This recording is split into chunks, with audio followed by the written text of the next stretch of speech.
नमस्कार, आप देख रहे हैं द जी टाइम। मैं लक्ष्मण और आज हम एक विशेष मुद्दे पर बात करने जा रहे हैं।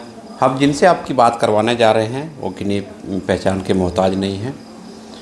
धनवार का विधानसभा का नेतृत्व कर चुके हैं और कोडरमा लोकसभा में लगातार 2 से 3 बार चुनाव भी लड़ चुके हैं। हम बात कर रहे हैं 5 बार लगातार चुनाव लड़ चुके हैं और इस बार भारतीय जनता पार्टी ने टिकट की घोषणा भी कर दी है। लोकसभा चुनाव का घोषणा हो चुका है और भारतीय जनता पार्टी ने फिर से एक बार अन्नपूर्णा देवी को चुना है और अन्नपूर्णा देवी पर ही भारतीय जनता पार्टी दांव खेल रहे हैं। आज हमारे साथ बातचीत करने के लिए राजकुमार यादव धनवार के पूर्व विधायक हैं। हम उनसे जानते हैं कि क्या इंडिया गठबंधन की अब तक घोषणा नहीं हुई है, क्या उसमें दाव पेच है और क्या राजकुमार यादव इस बार फिर कोडरमा लोकसभा का नेतृत्व करेंगे या फिर इंडिया गठबंधन किन्हीं और लोगों को चुनेंगे। अगर किन्हीं और को चुनते हैं तो क्या भाकपा माले एकलौता चुनाव कोडरमा लोकसभा से लड़ते हैं। इन सारी मुद्दों पर बात करने के लिए हमारे साथ राजकुमार यादव हैं। सर, आपका स्वागत है। आपका भी स्वागत है और ख़ास करके आज होली के शुभ अवसर पर पूरे देश की जनता को, कोडरमा लोकसभा के जनता को और आप तमाम ख़ास करके आपके चैनल को सभी लोगों को बहुत बहुत हार्दिक शुभकामनाएं हैं। और आज आप मेरे आवास पर आए, इसके लिए भी आप लोगों को बहुत बधाई हो। सर, एक सवाल है कि भारतीय जनता पार्टी ने कोडरमा लोकसभा से चुनाव की घोषणा कर दिया है। अन्नपूर्णा देवी को यहाँ फिर एक बार मौका मिला है चुनाव लड़ने का और इस बार एनडीए गठबंधन का भी चर्चा हो रही है। अभी तक उन्होंने कि सीट का क्लियरेंस नहीं किया है कि आरजेडी को मिलना है, भाकपा माले को मिलना है। लेकिन हम लोग को जहाँ तक अंदाज़ा है, आंकड़ा है कि कोडरमा लोकसभा में लगातार जो है सो भाकपा माले का हिस्सेदारी बढ़त है, ज़्यादा है। ऐसे में क्या लगता है आपको कि भाकपा माले की दावेदारी मजबूत रहेगी या गठबंधन कहीं और दाव खेलेगी? देखिए, कोडरमा में जो भाकपा माले का लगातार 2004 से लेकर 2019 तक लगातार जो है सो भारतीय जनता पार्टी के खिलाफ, चाहे वो सांप्रदायिक फांसीवाद के खिलाफ हो, फांसी मतलब जो है भ्रष्टाचार के खिलाफ हो, चाहे भारतीय जनता पार्टी के देश विरोधी जो नीतियां थी उसके खिलाफ हो, भाकपा माले ही एक ऐसी पार्टी थी जो अपने बलबूते लड़ करके 2009 और 2014 में रनर रही।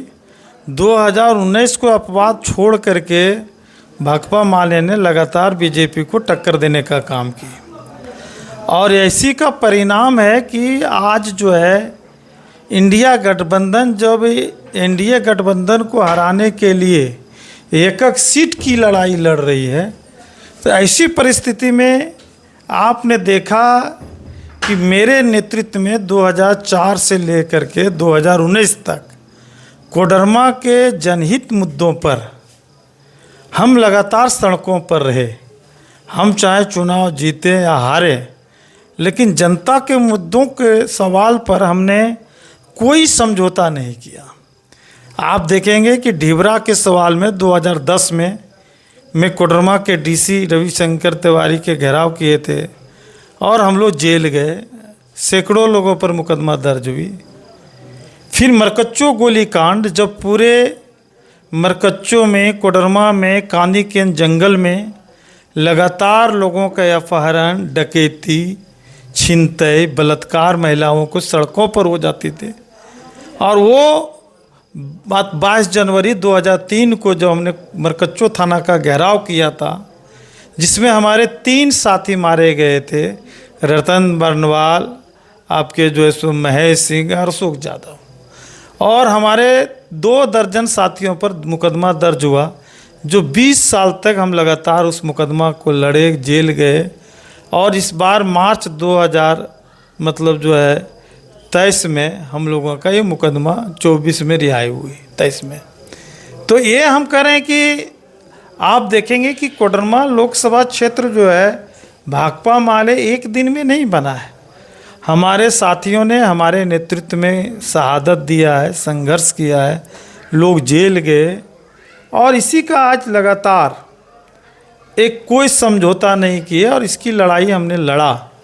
आज आप देख रहे हैं कि कोडरमा लोकसभा में एक लंबे समय से 2014 के पहले भी इस क्षेत्र में 2 लाख परिवार जो है सो ढिबरा और मायका पर आश्रित हैं रोजगार के लेकर के।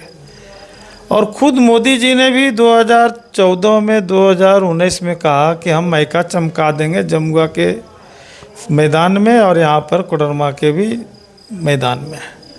लेकिन मायका चमकाने की बात तो छोड़िए, आज जो गरीब जिसको स्क्रैप कहा जाता है उसको भी यदि चुनता है, कोड़ता है और बेचने के लिए जाता है तो गाड़ियाँ पकड़ ली जाती है। कोडरमा में जो बच्चे मजदूर हैं उन पर सीसीए लगा दिया जाता है। और इसी को लेकर के जब हेमंत सोरेन ने ढिबरा चालू करने की कुछ पहल की है कोऑपरेटिव सोसाइटी बना के, तो एक केंद्र सरकार ने एक अड़ंगा लगा दिया कि वहाँ पर एक ऐसा रासायनिक पदार्थ उसमें मायका में है जिसके वजह से इसको हम चालू नहीं कर सकते। लेकिन एक चीज़ ये है, मायका की बात है, रासायनिक पदार्थ अगर है तो पिछले ये 100 वर्षों से चल रहा है मायका का कारोबार, खास करके तीसरी प्रखंड है, तीसरी और गाँव में उस वक्त किसी को नुकसान नहीं हुआ। अब ये अड़चन क्या राजनीतिक दबाव के कारण हो रहा है या वाकई में वहाँ कुछ वैसा रासायनिक पदार्थ है? देखिए, यदि रासायनिक पदार्थ रहता तो अभी 2 साल ये मामला को हुआ तो फिर केमिकल प्रूफ करके उसको दिखा देते। लेकिन धंधा तो अभी भी चल रही, अवैध तरीके से चल रही। यदि वो वैध तरीके से चलती तो लगभग राजस्व 300 करोड़ राजस्व भारत सरकार को, राज्य सरकार को मिलता। ये मायका पाउडर अभी भी तो विदेश जा रही है, वो तो मान लिया जाए ट्रांसपोर्टिंग हो रही है, एक्सपोर्ट हो रहा है, लेकिन वो तरीका उसका अलग है, उसका तरीका ही अलग है। यदि ये बात है तो फिर राजस्थान में मायका क्या पाया जा रहा है? वहाँ से तो मायका आ रहा है कोडरमा में है। दूसरी चीज़ है ये कि अभी क्या लगता है कि इंडिया गठबंधन जो है वो भाकपा माले की झोली में करीब करीब जाने को तक कगार में है, जैसा सोशल मीडिया हो या अन्य सूत्रों से पता चल रहा है। लेकिन राजकुमार यादव उसमें दावेदारी है, राजकुमार यादव नेतृत्व करेंगे लोकसभा का, या इंडिया गठबंधन में और कोई लोग हैं या भाकपा माले में और कोई है? सबसे पहले तो ये बात है कि 5 बार मैंने लोकसभा का चुनाव लड़ा और मैंने आज तक जनता के सवालों को लेकर कभी पीछे नहीं हटा। जब पार्टी अकेले चुनाव लड़ रही थी उस समय राजकुमार यादव था और 2 बार सेकेंड भी रहे। जब चरम मोदी जी का लहर चल रही थी तो 2014 में गिरिडीह जिला के 4 विधानसभा में हम बढ़त रहे और उसमें भी राजधनवार विधानसभा में जब रविंदर राय चुनाव जीता था उस समय हम सबसे ज़्यादा 24,000 मतों से आगे रहे थे धनवार से। और इसी की परिणाम थी कि हम 14 में फिर विधानसभा बाबूलाल मरांडी जी को हराए थे। 2019 में सामाजिक न्याय और राजद को छोड़ के अन्नपूर्णा देवी जब वो भाजपा में ज्वाइन की तो एक मोदी लहर में एक बड़ा हिस्सा और ख़ास करके यूपीए गठबंधन ने जो माले को सीट नहीं दिया, सीट शेयरिंग में कांग्रेस ने बाबूलाल मरांडी को जब दे दिया कोडरमा सीट, यदि उस समय भी माले को ये सीट हमको मिलती सीट शेयरिंग में तो लड़ाई का दिशा और मने कुछ और होता और एक तरफा जीत जो 4 लाख 4.5 लाख वोट से होती वो नहीं हुई। लेकिन बाबूलाल जी ने, हम उस समय भी बोलते थे कि भाजपा का बी टीम है और बाबूलाल भाजपा को मुकाबला नहीं देंगे और अंततः जो है सो बाबूलाल फिर बीजेपी में गए।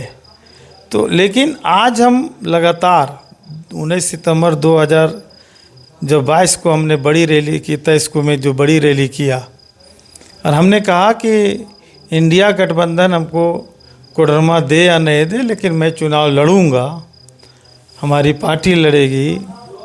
और उसके बाद 18 दिसंबर 2022 को मैंने धनवार में जब भाजपा हटाओ देश बचाओ संकल्प सभा किया, इसी तरह से मान लिया जाए हम लोगों ने मरकच्चों में किया, तीसरी में किया, तो एक माहौल बना कि माले ही कोडरमा लोकसभा में मतलब जो है सो बीजेपी को चुनौती दे सकता है। और इस स्थिति में हमारी सबसे मजबूत दावेदारी बनती है। अब महागठबंधन या पार्टी क्या तय करती है लेकिन जनता की जो कोडरमा की आकांक्षा है वो लगातार राजकुमार यादव लोगों के बीच में रहे, इसलिए लोग तो उम्मीद कर रहे हैं। अच्छा, एक चीज़ और बताइए कि अभी अन्नपूर्णा देवी चुनाव लड़ रही है। यादव का एक बहुत महत्वपूर्ण वोटर है कोडरमा लोकसभा में, तो क्या ऐसा लगता है कि अगर राजकुमार यादव को इंडिया गठबंधन अगर टिकट देती है तो अन्नपूर्णा देवी को मात मिल सकता है, या फिर राजकुमार यादव को डैमेज होगा इससे? क्योंकि जातीय फैक्टर जो है, जातीय फैक्टर अभी चुनाव में काफ़ी महत्वपूर्ण रखता है। ऐसे में एक ही विधानसभा, एक ही लोकसभा से दो को, अगर एक भाजपा से हो, एक इंडिया गठबंधन से हो, या फिर अगर इंडिया गठबंधन राजकुमार यादव को टिकट नहीं देती है तो माले से चुनाव लड़ेंगे, तो किस तरीके से लड़ेंगे आप? सबसे पहले तो ये समझिए कि अभी देश के अंदर में एक सामाजिक समीकरण, सोशल इक्विजेशन पूरे देश में चल रहा है, और कोई भी पार्टी, चाहे गठबंधन हो चाहे हमारी पार्टी हो, सोशल इक्विजेशन को, सामाजिक समीकरण को दरकिनार करके कोई भी चुनाव यदि लड़ती है तो हम इस स्थिति में हम चुनाव मजबूती से भाजपा को हराने के बारे में नहीं सोच सकते हैं। अभी जैसे आप बोल रहे हैं कि देखेंगे कि एक लंबे समय तक अन्नपूर्णा देवी कोडरमा का विधायक रही, लेकिन जैसे ही सामाजिक इक्विजेशन बदला और वहाँ पर नीरज यादव को लाया गया तो उसको चुनाव हरा दिया गया। ये उदाहरण है। नहीं, मेरा कहने का भी मतलब यही था कि क्या यादव फैक्टर अन्नपूर्णा देवी पर भी लागू होगा, जिस तरह से अन्नपूर्णा देवी को नीरज यादव ने हरा दिया। अगर कहीं राजकुमार यादव आते हैं यहाँ तो अन्नपूर्णा देवी को मात मिलेगा, ये मेरा प्रश्न है। देखिए, सबसे पहले कि राजकुमार यादव कोई यादव का नेता नहीं है। मैं पूरे कोडरमा लोकसभा में सामाजिक न्याय, धर्मनिरपेक्षता, दलित, आदिवासी, अल्पसंख्यक और जो ओबीसी का एक बड़ा समुदाय यादव है, तो हम सभी लोगों का नेतृत्व कर रहे हैं। और जिस तरीके से अन्नपूर्णा देवी ने यहाँ के ओबीसी, दलित, आदिवासियों और ख़ास के चाहे वो ईवीएस ही क्यों नहीं हो, सामान्य जातियों के साथ में भी इन्होंने कोई काम नहीं किया है। 2019 में इनको एक जाति के नाम पर, धर्म के नाम पर मोदी के लहर में इनको वोट मिल गया, लेकिन 2019 के बाद 2024 में जब चुनाव हो रहा है तो अन्नपूर्णा देवी को काम का भी हिसाब देना होगा कि 5 साल में कोडरमा संसदीय क्षेत्र का जो मुख्य मुद्दे थे, मैका, ढिबरा, क्रेशर, बालू या रोजगार, लोगों की सुरक्षा, सम्मान, या ये स्कूली राज्य मंत्री भी थे, शिक्षा, स्वास्थ्य और एक केंद्रीय राज्य मंत्री थे। इन सवालों पर उनका क्या माने जो सो विकास हुआ, इसका जवाब कोडरमा लोकसभा के नौजवान, यहाँ की महिलाएं, यहाँ के पुरुष जानना चाहते हैं। सबसे बड़ा बात तो ये है कि ये 5 साल में कहीं भी दिखाई नहीं दी, और हमारे कोडरमा संसदीय क्षेत्र में लगभग 200 लोगों की हत्याएं हुई, महिलाओं का बलात्कार हुआ, और इसमें उदाहरण है कि 2 जुड़वा भाई को, चंदन, अंशु बर्नवाल को तीसरी से उठा करके गढ़ी के जंगल में मार के फेंका जाता है। 1 महीना बाद उनके लाश को हम लोग बरामद करते हैं, लेकिन उनके घर भी वो आज तक नहीं गई। चाहे वो ऋषि कुमार 6 वर्षीय बच्चा, चाहे सोनू रविदास, चाहे चाची भतीजी महेश मरवा में जो दिन दहाड़े उसको मतलब कहिए कि कुदाल टांगे से काट दिया गया, या जमुआ की घटना, या मान लिया जा करके कितने तरह के आपके अर्जुन साव की जो व्यापारी थे डिबरा का छोटा मोटा, उसको मतलब अपहरण करके एकदम चाँच की पुलिस ला के मार कर फिर जंगल में उसके लाश को काला करके अधनगन करके फेंक देता है, और उस पर भी कोई कार्रवाई नहीं। तो इस तरीके के तिलैया में एक व्यापारी की हत्या, जयनगर में, मरकच्चो में एक पुलिस के द्वारा एक आम नागरिक की हत्या, लेकिन हम सभी मुद्दों पर लड़े और सभी लोगों को मैंने न्याय दिलाने का काम किया। अगर इंडिया गठबंधन से भाकपा माले को ही सीट देती है कोडरमा लोकसभा से और वहाँ कैंडिडेट को बदल दिया जाता है, राजकुमार यादव की जगह विनोद सिंह को लाया जाता है, उस परिस्थिति में आपका क्या कहना है? क्या उसमें विनोद सिंह भारी पड़ेंगे या फिर राजकुमार यादव बेहतर होते? क्योंकि हम लोगों को जहाँ तक आंकड़ा है कि कहीं ना कहीं लगातार जो 5 बार नेतृत्व कर चुके हैं कोडरमा लोकसभा का और एक पहली बार जो आएंगे कोडरमा लोकसभा में, अंतर तो उसमें काफ़ी रहेगा ही। इसमें क्या कहेंगे आप? देखिए, सबसे पहले तो बात यह है, हमारी पार्टी का एक सिद्धांत है कि जनता का स्वार्थ ही पार्टी का स्वार्थ है।